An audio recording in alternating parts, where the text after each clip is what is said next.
So we are back with another Cyberpunk 2077 news video, and today we cover the latest from the past few days, including the DLC reveal delay, multiplayer reveal, the game size, more exclusives in terms of rewards, and much more.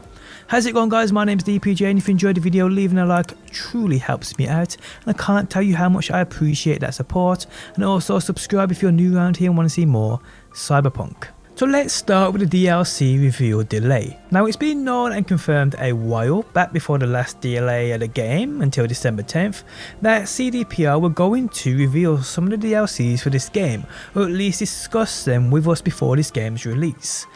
Now, we know CDPR have said in the past that Cyberpunk 2077 will have more DLCs than The Witcher 3 did, which is over 15, which is great, I guess, with also the majority of them being mostly free.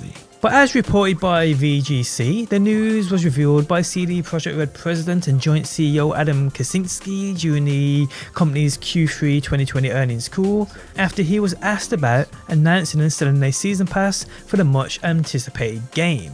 He said the initial plan was to do it before release, but after the recent delay, we decided to wait for the release to provide gamers with the game and then start talking about future projects. So after release, Kaczynski said. And yeah, guys, the reasoning behind this is the fact of the recent delay and all the work, I guess, going into getting this game 100% ready for December 10th, and probably has thrown them off course. So yeah, we were supposed to get a preview of the DLCs or what they may consist of before this game was going to be released, but with the recent delay, it's thrown them off course, I believe. And well, if I'm being honest here, although I wouldn't mind seeing a little about the DLCs and what they may consist of, I'm actually not that bothered about seeing them so early into a game's release. I mean, it isn't even out yet. Maybe let us play the game a little before we get that DLC hype. That's my standpoint on it anyway, and I mean, it's coming either way, but I don't think there is a need for it right now, so this delay doesn't bother me at all. So moving on, and a few details on multiplayer, and we have information when CDPR will share details on this side of the game. Kaczynski also spoke about Cyberpunk 2077's multiplayer within this earnings call, which, by the way, if you don't know, is a standalone project that won't likely be playable until 2022.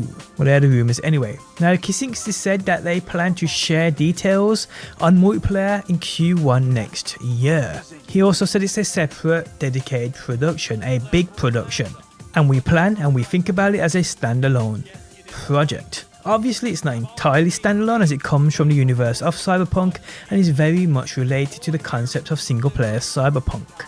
So there we have it, guys. Within the first quarter of next year, we will learn more about Cyberpunk's multiplayer, which I honestly cannot wait for.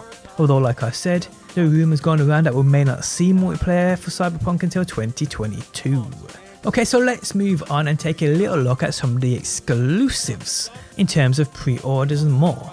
So CDPR tweeted this out, where if you pre-order on PC, you get this short story written by CDPR's story lead. The story is called 2 AM She Calls, and it showcases the hostile streets of Night City as seen by Frank, an ex-NCPD officer working the night shift as a combat cab driver. You will also get a set of exclusive goodies, including avatars, posters, and a wallpaper. So that's pretty cool. So moving on to the UK's game pre-order collector's edition and what it consists of, as we now get a better look at it, and well, it looks cool. So with it you get the collector's edition box, case with game disc, collectible steelbook, a 10-inch statue depicting V, the game's protagonist, in action, a hardcover art book, a metal pin set, a Quadra VTEC metal keychain, an annotated copy of a visitor's guide to Night City sealed in an NCPD evidence bag, embroidered patches, world compendium detailing the game's setting and lore, postcards from Night City, a map of Night City, and a sticky bomb set. So that is quite a stash, people. The price though is little under £300, which is probably closer to $400, which is quite a bit of money, I'm not gonna lie. Okay, so to end the video, we have a clue into how big this game will be, as PlayStation Size tweeted this out. Now, I will state this isn't set in stone, so take it with a pinch of salt, but it is believed by many that this will be the true size without that day one patch, which is in the works. which I'd probably say would add another few gigabytes onto this for sure, so maybe even closer to 80 or 90 gigabytes. Also to mention, this isn't including any next gen patch updates either, which I would imagine would be a significant increase on said standard game size. Maybe even add a 50% to it. So if you guys are short on space, well, now you know how much roughly you need. And well, on that note guys, the end of the video has arrived. Just a quick one covering the news from the last few days, and I hope you enjoyed it. If you did, leaving a like really helps out. If you're new around here and want to see more Cyberpunk, be sure to subscribe, and if you never want to miss a video I upload, you can turn notifications on by hitting that bell button. But guys, thanks as always for stopping by. Hopefully you enjoyed the video, and hopefully I will see you on that next one.